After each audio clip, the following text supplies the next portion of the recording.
Il n'a que 4 ans et il prêche. Suivez cette vidéo, que le Seigneur vous bénisse. Alléluia.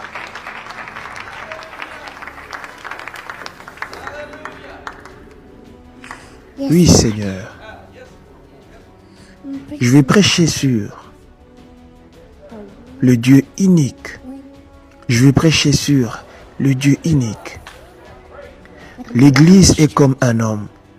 L'Église est comme un homme de Pentecôte. Des Pentecôtes. On va et fais ça pour l'unique Seigneur dans l'Église de Mississippi ou et Jackson. Vous, souvenez-vous de ce que le Seigneur a fait pour vous.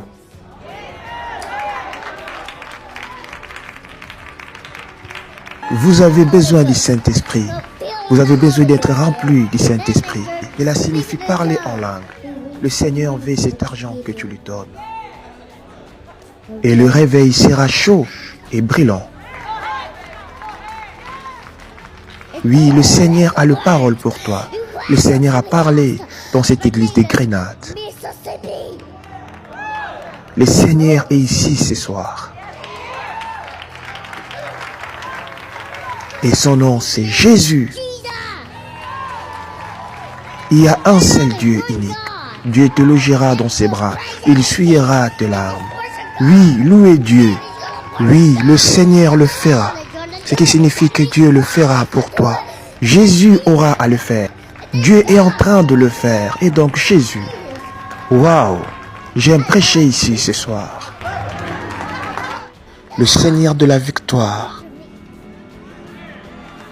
C'est l'ère de la victoire. Amen. Gloire à Dieu. Je ne vois rien d'autre que Jésus dans ces petits garçons. Ce qui rendra toute personne heureuse. Je ne pouvais pas me contrôler quand il était là-bas, en train de parler de Jésus, en train de prêcher sur Jésus. L'esprit l'a oint, et je crois qu'il a senti l'inspiration. Et alors j'ai été surpris, car il était en train de dire que nous allons avoir la victoire, et un réveil chaud brûlant. Dans la pensée d'un enfant. Et donc j'approuve certainement. Il est merveilleux, notre Dieu. Il est merveilleux. Vous croyez qu'un enfant peut parler de la sorte? Ou c'est l'Esprit de Dieu qui parle en lui? Abonnez-vous pour ne pas manquer nos prochaines vidéos. Que Dieu vous bénisse. Tu as écouté cette prédication. C'est pas ça qui est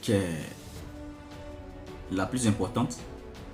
Mais la plus importante des choses que je vais te faire savoir, c'est que regarde l'âge de l'enfant. C'est un enfant, ça dit un enfant de, je ne sais pas combien. Il n'a pas 6 ans. Il n'a pas 7 ans. Mais Dieu, là, pour confondre ceux qui pensent qu'ils sont sages, là, pour les confondre, là, il utilise les petites choses pour les confondre. Un enfant comme ça, si ce n'est pas l'Esprit de Dieu qui parle à travers lui pour te prévenir dès maintenant que plus tard, si tu ne fais pas attention, tu vas aller à l'enfer et que Jésus revient bientôt, c'est quoi encore qui est derrière? On n'a qu'à te dire quoi? On n'a qu'à t'enseigner quoi encore? Toi, oui, on n'a qu'à t'enseigner quoi encore? On n'a qu'à te dire ça là, non, tout le monde fait ça. Toi, tu pourrais faire ça. C'est pour te dire, viens Jésus-Christ, l'heure a sonné. Voilà, ce que vous voyez là, c'est encore une maladie incurable, une maladie, bon, pas forcément incurable, mais là, cette personne n'a pas de moyens pour se soigner. Et comme ça, c'est pas ça, c'est une photo, mais il y a plusieurs personnes dans le monde entier. Et c'est une sorte de sensibilisation qui est faite pour que vraiment les gens qui ont des bons cœurs, ceux qui ont des bons cœurs, qui ont de l'argent, au lieu d'aller dilapider de l'argent, s'acheter des immeubles. D'autres ont 100 immeubles, d'autres ont 200 immeubles, d'autres ont 400 voitures, d'autres ont des diamants, ça dit des mines d'or, ils sont pétrole, ça dit, mais des gens souffrent, ils sont malades. Ils sont malades. Il n'y a pas l'argent pour les soigner. Visitez les hôpitaux. Visitez les hôpitaux. S'il vous plaît. Que Dieu vous bénisse.